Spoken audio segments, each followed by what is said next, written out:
because Hollywood likes to sort of devalue black artists and black folk, because you get super talented people at a discounted rate. The real deal is we don't own any platform the way we should. There's a few black-owned platforms, but we don't have a lot of outlets. We don't have as many. So we're not sort of governing over these entities or these corporations. So when you were quoted as saying Hollywood doesn't know anything about black people, do you still feel that? I would use the word anything. Okay. Now. Okay. You would say a little bit. Because you say Hollywood now knows a little bit. I feel that until we get in the position of being gatekeepers, if we're not in the room, if we don't have a green light vote, it's not getting done. Somebody in the studio has to say, we're making it. So every time there is, as you said, where everybody's talking about this is now a new wave of black films. Do you think it's hogwash? Who gonna turn down $50 million? Now, I've had to turn down $50 million 4 times. 4 times. Just to protect my integrity and that virgin hole I was telling you about. Right.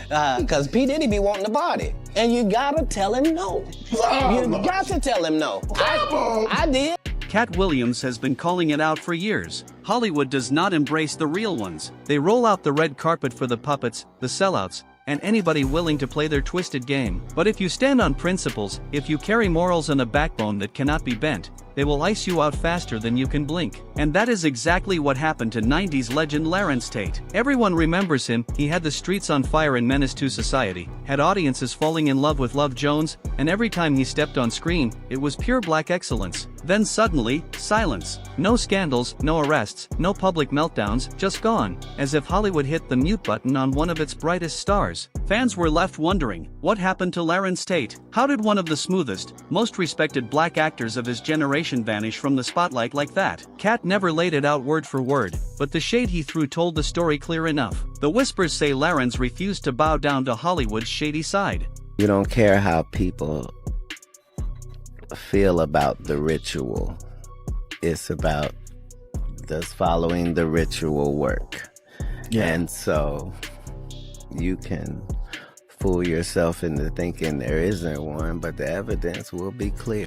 You have heard the whispers, those unsettling so-called rituals, the secret doors they expect you to walk through, the shady favors they demand in exchange for fame. And when you refuse, when you do not play their game, you instantly become a problem. And in Hollywood, problems get erased fast. Katt hinted that Larenz was simply too solid, too authentic, too unshakable for the system to control. Because he would not be turned into a puppet, they cast him aside as if he never existed. Harsh? Yes, but that is Hollywood. The bigger question remains. What exactly did Larenz Tate escape from? What kind of darkness was lurking behind the scenes that he would not touch while others sold their soul without hesitation? And why would an industry with so much influence choose to blacklist a man who should have been one of the biggest stars of his generation? Back in the 90s, Larenz was not just acting, he was commanding the screen. In Menace to Society, he delivered a chilling performance as a reckless OG with a cold stare and a hair-trigger temper. That was not just a strong role, it was iconic. Then he switched gears in Dead Presidents, portraying a broken soldier haunted by war,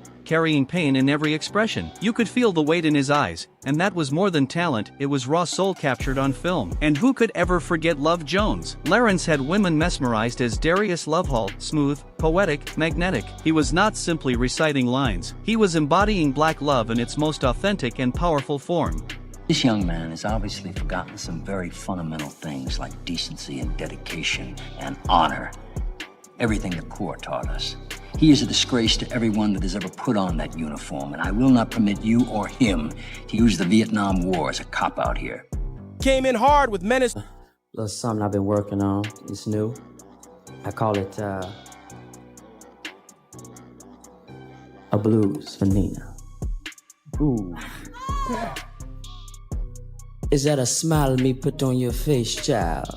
Larenz was never just another Hollywood face. He was our guy. Black men respected him. Women adored him. He carried charisma, talent, and class all in one package. And here is the wild part, he never embarrassed himself or the culture. No scandals, no messy headlines, no courtroom chaos. Just raw talent, a spotless reputation, and undeniable realness. He did not crash and burn. He did not spiral or pull reckless stunts. He acted, and he did it brilliantly. Then, suddenly, silence. No public meltdown, no viral he said she said drama. One moment he was Hollywood's next big star, the next it was as if someone pressed mute on his entire career. Strange does not even begin to cover it. Usually, when a star vanishes, it is tied to something ugly: rehab, arrests, public relationship disasters. But with Larenz, none of that applied. No chaos, no downfall. Just a slow, quiet fade into the background. Yes, he still works here and there, but nowhere near the spotlight he once commanded. This was a man who used to carry entire films, now he is barely visible.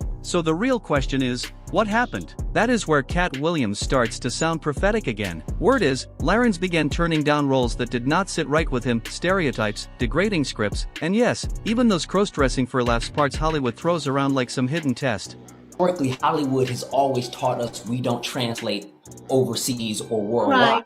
But when you start traveling and you go everywhere and you can't walk down the street, you then know that there's been somebody telling you something all along that's wrong. And my true belief as to why they do it is because Hollywood likes to sort of devalue black artists and black folk, because you get super talented people at a discounted rate. You get a Hollywood likes to get really talented black folks and get them at a discounted rate. Only, certain superstars that can hit that level that they would feel like they would put a machine behind. But the truth of the matter is, we do translate because we're humans just like everyone else. And Larenz was not having it. He stood firm, demanding roles with weight and meaning. But in Hollywood, the moment you say no one time too many, the machine turns against you. The calls stop, the scripts vanish, and those once open doors slam shut right in your face. Let's keep it real, Hollywood does not want a confident black man who refuses to beg for their stamp of approval. Especially one who is sharp, polished, talented, and fully aware of his own worth. That shakes their table, and Hollywood hates being shaken. Here is the ugly truth. There has only ever been room for a handful of strong black men at the top at once. It is like some unspoken quota. They will crown one, maybe two, shower him with awards, blockbuster roles, and long careers. But the rest? They get boxed into the same recycled stereotypes: the goofy sidekick, the troubled friend, the background filler, forever standing in the shadows, never allowed the spotlight. Meanwhile, studios keep pouring millions into the same tired stories: drugs, gangs, broken families, prison life. Like that is all we have to offer. Why? Because, as Spike Lee said years ago, Hollywood is comfortable profiting off black pain. It is safe, it sells, and it keeps their power structure untouched. But a proud black man who values himself and refuses to sell his soul for a paycheck? That is dangerous. That is the type of man who can spark a new generation to aim higher, who might even shine light on the shady dealings behind the curtain. And Hollywood cannot allow that. So yes, they gave us one Denzel. And even he had to be flawless, 10 times more polished, 10 times more controlled, never slipping, never showing a crack. But Larenz Tate? Do not let anyone convince you he faded because he was not good enough. That is a lie. He did not disappear for lack of talent. He was pushed out because he refused to accept the role they scripted for him. He would not become a stereotype. He would not sacrifice his image or his people just to stay famous. That is why Hollywood saw him as a problem. And guess who has been shouting this truth for years? Katt Williams. He has been waving the warning flag, breaking down how the game really works. At first, people clowned him, called him bitter, paranoid, or jealous because Hollywood would not crown him. But now, folks are waking up. They are realizing he was never lying. He was warning us all along, and that is exactly why they tried to silence him. When I was like, oh, these guys are wearing dresses. Everybody's like, oh, he keeps talking about people wearing dresses. No, it's not. That is a weird thing. It's not like that. Look at it from a different way. Look at it. Show me one person that ever wore a dress in Hollywood unsuccessful. Think about it. Katt Williams has been dropping clues for years. One of his biggest warnings is about how Hollywood tests you. People always focus on that men in dresses conversation, but Katt made it clear it is not really about the dress. It is about something far darker: humiliation and control. Before you are allowed into those elite circles, there is always a test. They push you to do something that violates your morals, crushes your pride, strips you of your dignity. And the moment you give in, they own you. From that point on, they know you will follow orders without resistance. they have you on a leash. That's what they all end up saying at the end of the day. Kevin told you he wasn't gonna wear no dress until... No. Oh, no. So they offered him the dress, and then he put it on. And what did he say after he wore it? I made my own decision. Duh. But you didn't make it before they brought it up, did you? It's okay. But Katt never stopped at the surface. He went deeper. He said this is not just shady, it is spiritual. He connected these so-called Hollywood rituals to forces darker than the industry itself. What looks like a harmless comedy skit or a silly costume, according to him, might actually be tied to something far more sinister. Whispers of elites, hidden symbols, even talk of Baphomet worship. Katt's message was clear: once you cross that line, it is no longer about acting. It becomes about submission. It is not just fame you are chasing, it is sacrifice, control, handing over your free will to powers you cannot even see. And once you are that deep, you never walk away untouched. Now bring it back to Larenz Tate. The man had everything. Unmatched talent, movie star looks, respect from the culture. He was solid. He was not just good, he was great. So why did Hollywood erase him so suddenly? Not because he lacked ability. No, it looks like Larenz reached that last door and turned around. He did not fall off, he walked away. And in interviews, he has even hinted at it. He did not take the bait. He refused to bow down. He refused to let them break him. Twice as hard to get, twice as less as our counterparts, right? And that being said, we're not valued. I believe we're supposed to be valued. So those budgets are really important for us so that we can have the kind of quality that we can present to the consumer. And the smaller the budget, the more creative you have to get. And we don't have resources oftentimes as our white counterparts. But Larenz did not just fade away quietly.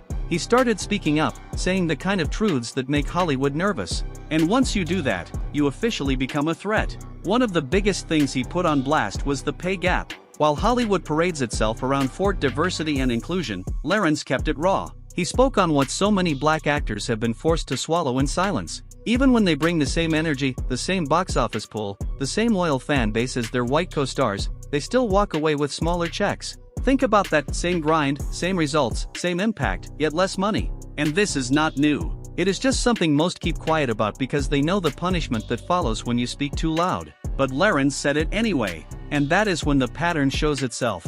Once you stop being safe, once you stop just being grateful and start demanding what you are worth, they pull the strings. Suddenly, the calls stop, the auditions dry up, and the opportunities vanish. All because you refuse to play along. That is exactly what happened to Larenz. He did not play the puppet, so they tried to erase him. Look at Taraji P. Henson and Monique. The second they spoke out about being underpaid and undervalued, the industry branded them with labels: difficult, ungrateful, hard to work with. Taraji, you had the audacity to say you're thinking about stopping acting. We said, stop talking. Are you thinking about it?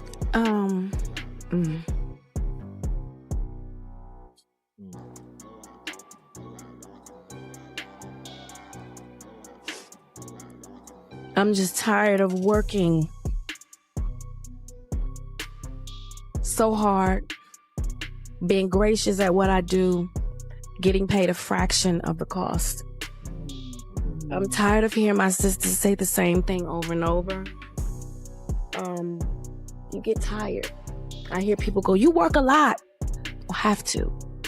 The math ain't math. Meanwhile, white actors can walk away from contracts, demand millions, and still get praised as smart or business savvy. The double standard could not be louder. And Larenz Tate was not about to stay quiet either. He did not just call out the paychecks, he dug deeper. He said, giving a handful of black actors leading roles and tossing them a check is not real progress. It is performative. Because the real power in Hollywood is not the faces on screen, it is the ones behind the scenes.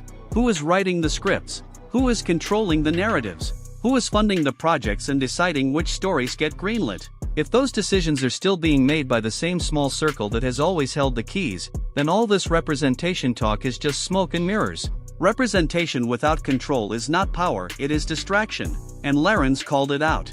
He did not want to be just a face on a movie poster. He wanted real change. And for daring to say that out loud, they tried to bury him. But Larenz never folded. He never played puppet. He never traded his integrity for a bigger payday. He stayed solid. And that made him dangerous in an industry built on control. So what did they do? They cut him off. The roles dried up, the studios stopped dialing, the spotlight dimmed.